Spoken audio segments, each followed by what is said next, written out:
रायगड जिल्ह्यातील अलिबाग तालुक्यात असलेल्या अक्षी साखर इथं मत्स्य व्यवसाय आणि बंदर विकास मंत्री नितेश राणे यांच्या हस्ते बंधारा जेटी तसंच अप्रोच रोड आणि गाळ काढण्याच्या कामाचं भूमिपूजन करण्यात आलं। यावेळी बोलताना नितेश राणे म्हणाले की राज्य सरकार मच्छीमार आणि कोळी समाजाच्या पाठीशी खंबीरपणे उभे आहे। किनारी भागाच्या विकासासाठी आणि मत्स्य व्यवसायाला चालना देण्यासाठी अशा पायाभूत सुविधा अत्यंत महत्त्वाच्या असल्याचं त्यांनी यावेळी सांगितलं। तसंच या प्रकल्पामुळे स्थानिक मच्छीमारांना सुरक्षित आणि सुलभ वाहतूक सुविधा उपलब्ध होणार असून त्यामुळे त्यांचं दैनंदिन काम मोठ्या प्रमाणात सुलभ होईल, असंही ते यावेळी म्हणाले। शिवाय यामुळे परिसराच्या सर्वांगीण विकासाला चालना मिळणार आहे। या कार्यक्रमाला आमदार महेंद्र दळवी यांच्यासह अनेक मान्यवर आणि मच्छीमार बंधू भगिनी मोठ्या संख्येने उपस्थित होते। बंधारा 160 कोटीहून अधिक रुपयाचा या ठिकाणी मंजूर करून आणला। तर या कामासाठी माजी मंत्री बनसोड साहेबांच्या कामगिरीमध्ये मला चालना मिळाली आणि आता नितेश राणे मंत्री महोदय यांच्या हस्ते निधीची योजना आणि योजना सगळ्या मिळाल्या। अतिशय सुंदर कोळी समाजाला दुहेरी फायदा होईल असा बंधारा या ठिकाणी निर्माण आपण करतोय आणि खऱ्या अर्थाने 24 महिन्यामध्ये हा पूर्ण होईल। या ठिकाणी अलिबाग आणि अक्षी लगभग 350 ते 400 होड्या या ठिकाणी ट्रॅव्हलिंग करतात। मच्छी उतरवणं आणि हे सगळं करणं याला खूप हे त्याला देते आणि बोटीच्या वेळेला होड्या आतमध्ये राहतात, मच्छीचं नुकसान होऊ शकतो आणि मच्छी किनारा येऊन सुलभपणे त्याच्यामध्ये झालं पाहिजे आणि म्हणून खऱ्या अर्थाने बंधारा पडणार। मला असं वाटतं कोळी समाजाच्या उन्नतीसाठी याचा फायदा नक्की अक्षी रायवाडी आणि अलिबाग कोळ्यातल्या सगळ्या कोळी भागामध्ये होणार आहे आणि सरकारच्या माध्यमातून महाराष्ट्र राज्याचे मुख्यमंत्री देवेंद्र असतील, उपमुख्यमंत्री असतील, एकनाथ शिंदे साहेब असतील, उपमुख्यमंत्री पवार मॅडम असतील आणि नितेश राणे यांच्या माध्यमातून खऱ्या अर्थाने याला अनुमती मिळाली आणि आजच्या शुभ दिनी याचा आज उद्घाटन सोहळा पार पडतो। जलवाहतुकीसाठी कशा पद्धतीने याचा महत्त्व असतं? हा आज होणारी जी कामं आहेत त्याच्यामध्ये बंदराची कामं आहेत, MMBच्या अंतर्गत रस्त्यांची कामं आहेत आणि गाळ काढण्याची कामं, असं जवळपास अक्षी आणि मुरुड अशा या दोन्ही जागेंमध्ये आमच्या महाराष्ट्र मॅरिटाईम बोर्डने मच्छीमारांच्या मागणीच्या अनुसार ही सगळी कामं आम्ही त्याचे निविदा काढलेली आहे। सगळी पर्यावरणाच्या लागणारे सगळे परवानग्या आम्ही MCZMAचे मिळवलेले आहेत आणि आज ह्या कामाचं भूमिपूजन झालेलं आहे। यामुळे ह्या भागाच्या मच्छीमारांचा मच्छीमार करण्यामध्ये, उत्पादन वाढवण्यामध्ये जे काय एकंदरीत पायाभूत सुविधाचं एकंदरीत संरक्षण लागतं, जी ताकद लागते, जे एकंदरीत त्याच्यासाठी प्लॅटफॉर्म लागतो, तो सगळं तयार होणार आहे। त्याच्यामुळे याचा थेट परिणाम उत्पादनावर होईल। मच्छीमाराला चांगल्या सुविधा दिल्या ते जास्त उत्पादन करू शकतात आणि त्याच्यामुळे महाराष्ट्राच्या मच्छीमार समाजाला किंवा किनारपट्टीवर राहणाऱ्या मच्छीमार समाजाला मोठ्या प्रमाणामध्ये मदत होईल। वापर जो आहे तो कोळी बांधवांनी जास्तीत जास्त निधीचा लाभ जो आहे तो कोळी बांधवांनी अधिकाधिक घ्यावा, ज्या त्यांनी आता किंवा असं आपण वक्तव्य केलं नाही, माझा मुद्दा असा आहे की मुख्यमंत्री मत्स्य संपदा योजना ही योजना आपण किनारपट्टीच्या मच्छीमारांसाठी राज्याची पहिली योजना आणलेली आहे। त्या योजनेचा लाभ आमच्या मच्छीमार समाजाने जास्तीत जास्त घ्यावा। ज्या किनारपट्टीवर असलेल्या ज्या जागा आहेत त्याच्यावर कुठलंही अतिक्रमण कोणाचं होऊ नये। मी जेव्हा मंत्री झालो तेव्हा मी पहिल्या दिवशी जाहीर केलेलं की मी जिहाद मुक्त किनारपट्टी करणार, त्याच अनुसार त्याच दिशेने माझं काम चाललंय आणि त्यामुळे जो विकास आम्ही करतोय तो आम्ही मच्छीमारांसाठी करतोय, स्थानिक मच्छीमारांसाठी करतोय, कुठल्या बांगलादेशीने रोहिंग्यांसाठी करत नाहीये, अनधिकृत बांधकाम करणाऱ्या लोकांसाठी करत नाहीये। जो निधी येतोय, ज्या योजना येत आहेत त्यामुळे आमचे स्थानिक मच्छीमार आर्थिक सक्षम झाले पाहिजे, आमच्या इकडचे स्थानिक तरुणांना नोकऱ्या भेटल्या पाहिजे। नाहीतर निधी आम्ही खर्च करायचा, बंधारा आम्ही बांधायचं आणि जिहाद्यांनी ती मजा मारायची, असे काय चालणार नाही आणि म्हणूनच आम्ही अशा पद्धतीचं वक्तव्य केलं। रायगडमध्ये अनेक ठिकाणी बंदरं उभी राहत आहेत, याचा भविष्यात परिणाम आहे तो वाहतुकीवर होणार आहे की केवळ मच्छीमारीसाठी प्रयत्न चालू आहेत?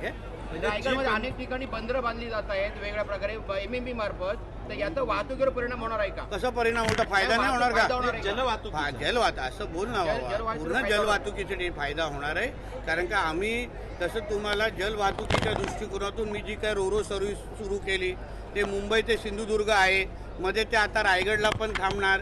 काही जलवाहतुकीच्या निमित्ताने आम्ही रायगड, रत्नागिरी, सिंधुदुर्ग पण हे जोडण्याचे प्रयत्न करतोय। अलिबाग म्हणजे gateway of India to Alibag हेही काही वर्सोवा ते अलिबाग आणि गेटवे ऑफ इंडिया ते अलिबाग हे जे काही ऑलरेडी चालू असलेले रूट आहेत आणि नवीन रूट या सगळ्याला चालना या जेटीच्या माध्यमातून निश्चित पद्धतीने मिळणार. म्हणून स्थानिक मुलांनी या जेटी बांधण्याचा जास्तीत जास्त फायदा रोजगारच्या दृष्टिकोनातून घ्यावा. त्यांनी आजूबाजूला त्यांनी रोजगार कसं ते लोक मिळतील या दृष्टीकोन विचार करून त्यांनी आतापासून तयारीला लागावं.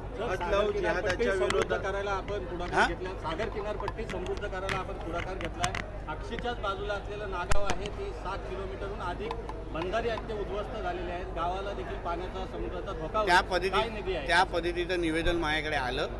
तुम्ही तुमच्या माध्यमातून त्यांना सांगा. त्यांनी निवेदन दिलं मी निश्चित पद्धतीने मदत करतो. सर, मी त्याच्यासाठीच मंत्री आहे. बंदर आणि मत्स्य विकास माझं अजून तिसरं कामच नाही. सर, आज लव जिहादाच्या विरोधात जे आहे ते गोपीचंद पडळकर आणि जगतापाने जो रॅली काढली होती त्याला पोलिसांनी अडवली. मुंबईची देखील घटना ताजी आहे.